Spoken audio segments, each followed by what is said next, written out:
Hi everyone, it's Avery from the Chaplaincy, and this week's theme is Ancient Egypt. So for our story, we're going to be reading The Trail in Ancient Egypt by Linda Bailey and Bill Slavin.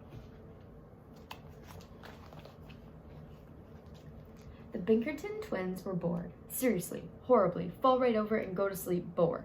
All their friends had gone away on exciting summer holidays, to Disneyland, to the Rockies, to scuba diving camp. The only place Josh and Emma had gone was around the block, and around and around. They had to take their little sister Libby with them. Each time they passed the Good Times travel agency, they walked a little faster. And no wonder.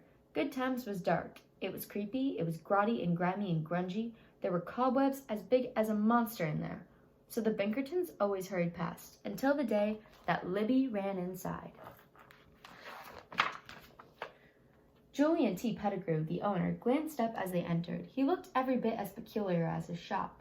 Customers? Libby, get down. The Titanic? What kind of travel agency is this anyway? If it had been up to Emma, the Binkertons would have been out of there in 2 seconds flat. But Libby, as usual, made things difficult. The more Emma saw of the travel agency and the more she heard from Julian Pettigrew, the more nervous she got. Even though Emma had never seen Pettigrew's weird old box before, she had a very strange feeling about it. So strange that she tried to keep her brother from opening it. She almost succeeded. But almost wasn't quite good enough. There was a terrible, wonderful flash, and in one brief moment, everything changed. It took Emma only seconds to figure out what happened. The Binkertons had traveled through time. After a careful look at the guidebook, Emma figured out something else. They were stuck there. They couldn't go home, and they had read every word of Pettigrew's personal guide to ancient Egypt.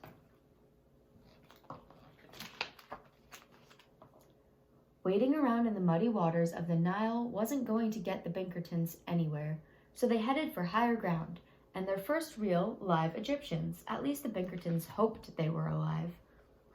Ansky turned out to be very much alive, and friendly too. The Binkertons relaxed. They even became Anixie's invitation to come inside for refreshments.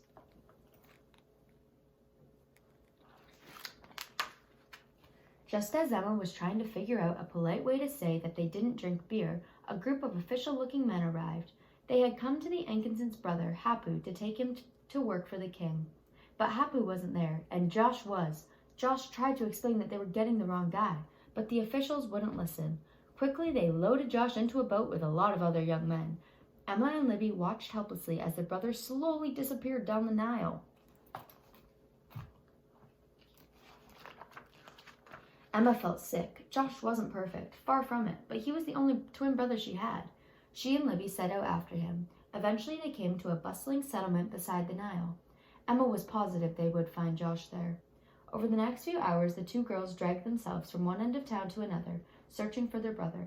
They knocked on doors and stopped strangers in the street. They questioned craftsmen selling their wares. They spoke to priests at a temple.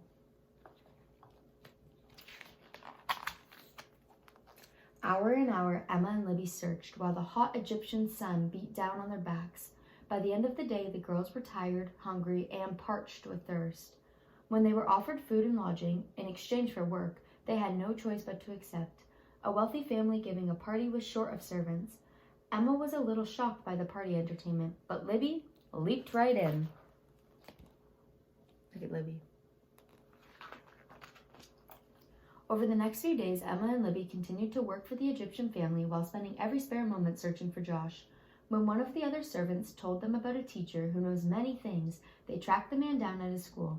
Unfortunately, the teacher didn't know the one thing that mattered to Emma and Libby. Emma had one uncomfortable moment when the teacher noticed the guidebook and wanted a closer look, but she distracted him by asking about his books. As time passed with no word of Josh, Emma got more and more anxious. At night, she lay awake worrying. She worried as the daytime too, mostly about how to keep her sister out of trouble. Libby quickly made friends with the local children. She fit in well, in Emma's opinion, a little too well.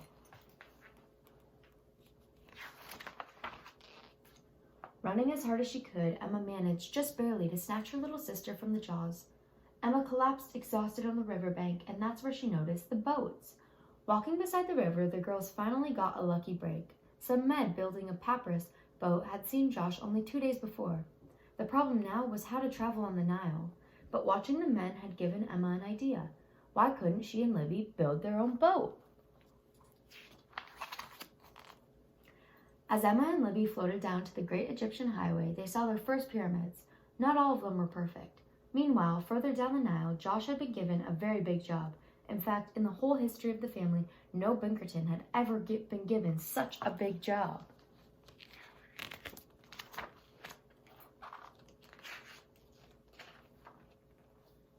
Like the other pyramid workers, Josh was getting paid for his work, but he wasn't impressed with the wages. He complained to his fellow workers, but they weren't very sympathetic.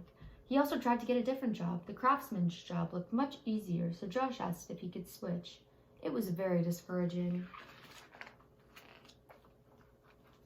Fortunately, help was on its way. That night, as the pyramid workers slept, Emma and Libby crept silently into their sleeping quarters. At least that was the plan. The Pinkertons were so thrilled to be together again. They were speechless.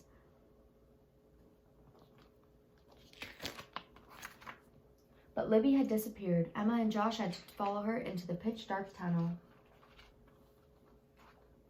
When the Pinkertons came out into an open area, they felt relieved until they realized where they were. The Pinkertons had really done it this time. They'd arrived in the tomb just hours after it had been robbed, and minutes before the king's guards showed up. Josh tried to find out what would happen to them next.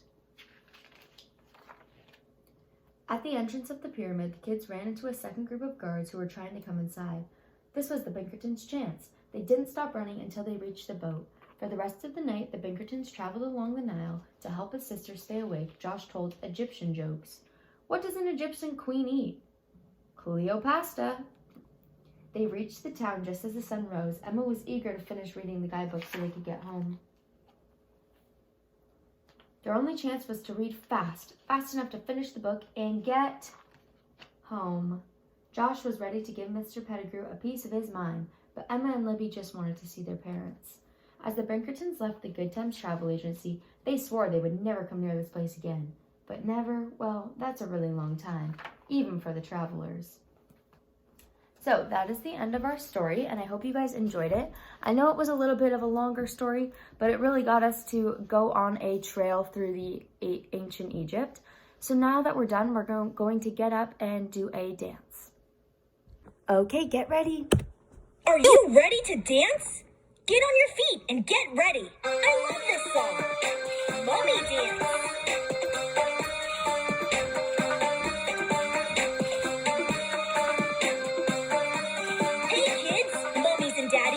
Watch and follow along. Riding through the desert on a camel made of gold, eating lots of ice cream, it is yummy cold. Searching all through Egypt for the pyramids, we are young explorers, a mighty group of kids. We found a magic beetle, it put us in a trance. With a wiggle and a jiggle, we did the mummy dance. Doing great.